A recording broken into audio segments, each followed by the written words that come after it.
ஓடணும்னா நீ என்ன ஓட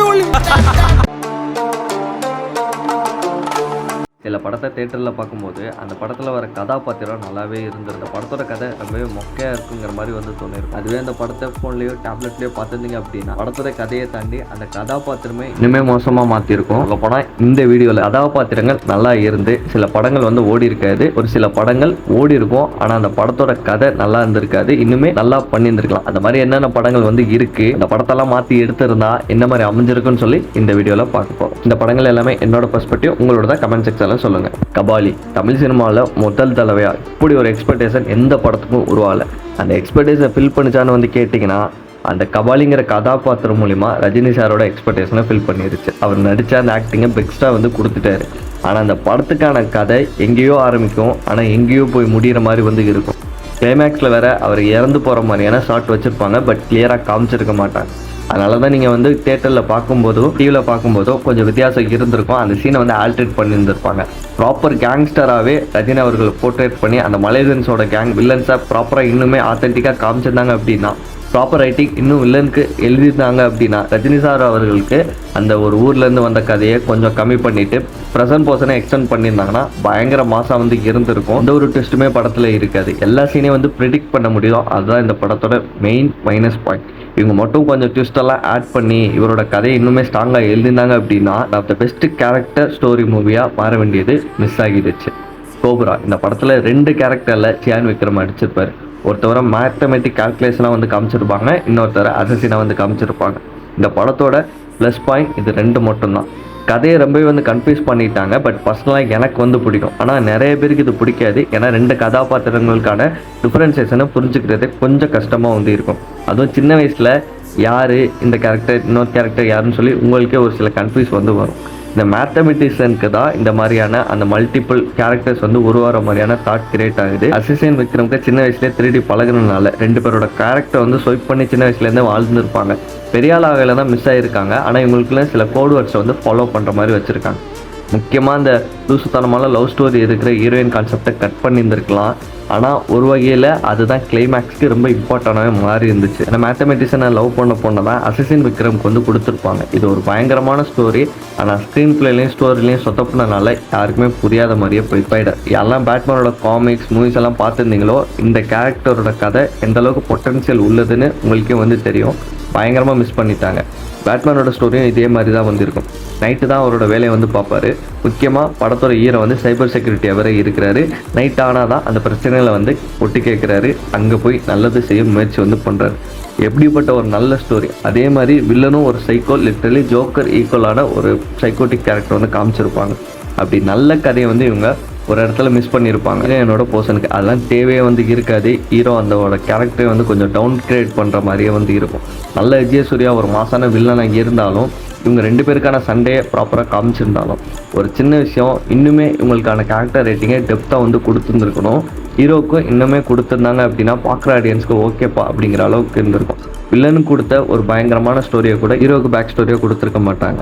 ஆக்சுவலாக அதை சொல்லி வீடியோவாக பார்க்கும்போது தான் அவரோட ஸ்டோரிக்கான பொட்டன்ஷியல் தெரிஞ்சிருக்கும் ஏன் இப்படி ஆயிருக்காருன்னு. ஹீரோ இப்போ நம்ம பார்த்த லிஸ்ட்டில் மெயின் கேரக்டர் ஹீரோவுக்கு தான் அந்த கேரக்டர் பெஸ்ட்டாக வந்து இருந்திருக்கும். படத்தோட ஸ்டோரியை மிஸ் பண்ணியிருந்திருப்பாங்க.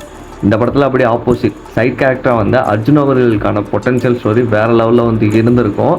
கேரக்டரும் நல்லா இருந்து அவர் ஸ்டோரியும் இருந்தும் அவர் சைட் கேரக்டராக ப்ளே பண்ண வச்சது தான் மிகப்பெரிய மைனஸ் பாயிண்ட். நான் சிவகார்த்திகேயன் எக்ஸ்பிளைன் வீடியோவில் சொல்லியிருப்பேன். அர்ஜுன் அவர்களுக்கு கால் உடஞ்சி போச்சு. அதை சயின்டிஃபிக்காக வந்து ரோபோட்டிக்காக ரெடி பண்ணிக்கிட்டு அவர் போய் நல்லது பண்ணுற மாதிரி சிவகார்த்திகேயன் அவர்களை வச்சு சில விஷயத்தை சின்ன சின்ன விஷயத்தை செய்கிற மாதிரி போர்ட்ரேட் பண்ணியிருந்தா தரமான கதையாக மாதிரி இருக்கும். லியோ இந்த படத்தோட என்னோட அனாலிசிஸ் பார்த்தோம் அப்படின்னா 2 கேரக்டர் வந்து இருக்குது. பார்த்திபனுங்கிறது தனி கேரக்டர், லியோங்கிறது தனி கேரக்டர். லியோ கேரக்டர் எந்த அளவுக்கு மாசோ அதை விட பார்த்திபன் கேரக்டர் தான் பர்ஃபெக்டாக வந்து இருந்திருக்கும் இந்த படத்துக்கான ஸ்ட்ராங் ஸ்டோரியாக. நீங்கள் பார்த்தீங்க அப்படின்னா லியோங்கிற கேரக்டருக்கு முதுகில் அடிபட்டிருக்காரு. பார்த்திபன் வந்து சொல்லல முதுகில் வந்து அடிபட்டிருக்கோம். அதை நீங்கள் சீன்ஸ் படம் பார்க்கும்போது மட்டும்தான் புரியும். அதனால் பார்த்திபன் கேரக்டர் மட்டும் வச்சுமே தனியாக இன்னும் பயங்கரமான ஸ்டோரி அவரோட ஆர்ஜின்ஸ் எல்லாம் எழுதியிருந்தாங்க அப்படின்னா லியோவை காட்டாமல் படம் பயங்கரமாக வந்திருக்கும். சொல்லப்போனால் கோப்ராவில் ஒருத்தரோட லைஃப்பில் 2 பேர் மாறி மாறி வளருவாங்களே, அந்த மாதிரி தான் இந்த படத்தோட கதையும் இருக்க வேண்டியது. ஏதோ ஒரு ரீசனால் அதை போர்ஷனை கட் பண்ணி இவங்க ஃபுல்லாக ஃப்ளாஷ்பேக்கு இம்பார்ட்டன்ஸ் வந்து கொடுத்துட்டாங்க. அதுதான் இந்த படத்தோட மிகப்பெரிய டவுனுக்கு. மற்றபடி நீங்கள் பார்த்திபனோட கேரக்டர் பார்த்துருந்தீங்க அப்படின்னா ஒன் ஆஃப் த பெஸ்ட்டு ரைட்டிங்காக வந்து இருந்திருக்கும். படத்தோட டைட்டிலுமே பார்த்திபன் தான் இருக்க வேண்டியது. இவங்க லியோங்கிறது ரொம்ப கேட்சியாகவும் மாசாக இருக்குன்னு வந்து சொல்லிட்டு கடைசி நேரத்தில் லியோங்கிற டைட்டிலில் வச்சாங்களா. இதை வந்து லோகேஷ் அவரே வந்து சொல்லியிருந்தார். ஜெகமே தந்திரம். பொதுவாக ஹீரோ வந்து ஒரு சின்ன விஷயத்த தப்பு பண்ணாலே படத்தில் வந்து மிகப்பெரிய அளவில் ஸ்டோரிக்கும் பாதிக்கும், பார்க்குற ஆடியன்ஸுக்கும் கடுப்பாக வந்து இருக்கும். முக்கியமாக இந்த படத்தில் சொல்லிங்கிற கேரக்டரில் தனுஷ் நடிச்சிருப்பார். அவர் ஒரு துரோகத்தை பண்ணுற மாதிரி இருந்திருக்கும். அவர் தெரியாமல் பண்ண மாதிரி போட்டுட்டாலும் பார்க்குற ஆடியன்ஸ்க்கு அது கடுப்பாக வந்து இருந்துச்சு. அந்த ஒரு ஸ்டோரியை இவங்க மாற்றியிருந்துருக்கலாம். சொல்லப்போனால் இந்த கேரக்டரை கிரே ஷேடில் வந்து காமிச்சிருப்பாங்க. நல்லவனு மாதிரி இல்லாமல் கெட்டவன் மாதிரி இல்லாமல். ஆனால் இவர் நல்லவர் அப்படிங்கிற மாதிரி படத்தை கொண்டு போனால் தான் தனுஷ் அவர்களுடைய படமாக மாறும். அதனாலே அந்த கதையை ப்ராப்பராக அந்த மெட்டீரியலே வந்து கொண்டு போயிருப்பாங்க. பட் அதுக்கு ஃபாரினரை வில்லனாக வந்து காட்டும்போது இன்னும் கொஞ்சம் ஒரு பேக் ஸ்டோரிஸ் வந்து அந்த வில்லனை சுற்றி காமிச்சிருக்கணும். அப்போ தான் பார்க்குற ஆடியன்ஸ் ஓகே இவன் வந்து இவ்வளோ பெரிய வில்லன் அப்படிங்கிற மாதிரி மைண்ட் செட் வந்து ஏற்றுவாங்க. ஏன்னா தமிழ் வில்லன்ஸை காட்டும் போதே சில பேர் வந்து கடுப்பேற்றுற மாதிரி இருக்குன்னு சொல்லி படம் மொக்கன்னு சொல்லி புரிஞ்சுப்பாங்க. அப்புறம் ஆர்ஜின் அவனுக்கு ஏன் இந்த மாதிரி பிடிக்கலங்கிறதுக்கான ஒரு ஈகோத்திக்கை தாண்டி ஒரு விஷயத்த காமிச்சிருந்தாங்கன்னா இன்னும் பெட்டராக வந்து இருந்திருக்கும். அந்த ஒரு இடத்துல மிஸ் பண்ணனால படம் வந்து லைட்டாக சொப்பிக்கிச்சு. 2.0 பேசாமல் இப்படிங்கிற ஒரு டைட்டிலை வைக்காமல் பக்ஷேன்னு வந்து சொல்லிட்டு வில்லனோட கேரக்டர் மட்டும் வச்சு ஹீரோவாக புஷ் பண்ணி படத்தை எடுத்துருக்கலாம். ஜஸ்ட்டு ஒரே ஒரு பாயிண்டில் மக்களை கொல்ல போகிறார் அப்படிங்கிற விஷயத்தில் மட்டும்தான் பக்ஷேவோட கேரக்டர் வந்து கொஞ்சம் தப்பாக வந்து இருக்கும். ஆனால் நல்லா யோசிச்சு பார்த்தோம் அப்படின்னா மக்கள் பண்ணுற தப்பை தான் அவர் சரி பண்ணணுங்கிற ஒரு கோவத்தில் செய்கிற மாதிரியான ஒரு ரைட்டிங் வந்து இருக்குது.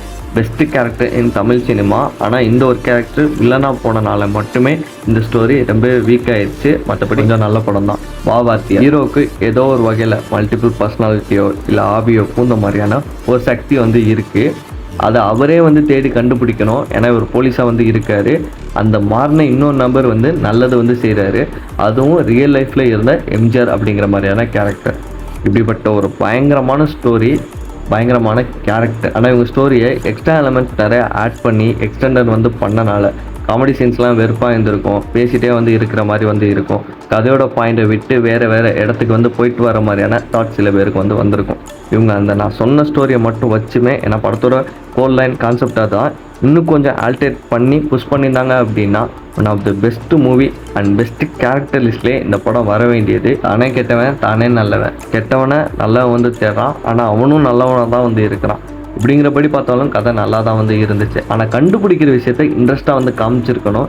ரொம்பவே ஈஸியாக சாதாரணமாக கண்டுபிடிக்கிற மாதிரி இருந்தது தான் படத்தோட முக்கியமான வீக். ஏன்னா அதுதான் முக்கியமான விஷயம். அதை ப்ராப்பராக காமிச்சா மட்டும்தான் ஆடியன்ஸ்க்கு ஒட்டியிருக்கோம்.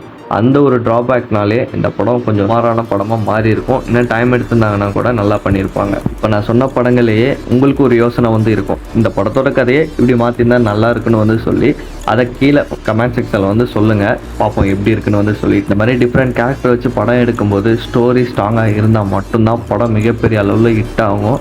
சில படங்கள் மட்டும்தான் தப்பி தவறி ஹிட்டாக இருந்திருக்கும் கேரக்டர் நல்லா இருக்கிறத மட்டும் வச்சுமே, இல்லாட்டி ஃபேன்ஸோட வச்சுருப்பாங்க. இந்த மாதிரி ஸ்ட்ராங்கான கேரக்டர்ஸ் வந்து எழுதும்போது வில்லனும் பயங்கரமாக இருந்திருக்கணும். அதனால இந்த லிஸ்ட்டில் சில படத்தோட வில்லன்களுக்கு வீக் ரைட்டிங் வந்து இருக்கும். கண்டிப்பாக இந்த வீடியோ உங்களுக்கு பிடிச்சிருக்குன்னு நினைக்கிறேன். அடுத்த ஒரு வீடியோவில் பார்க்கலாம். டாட்டா.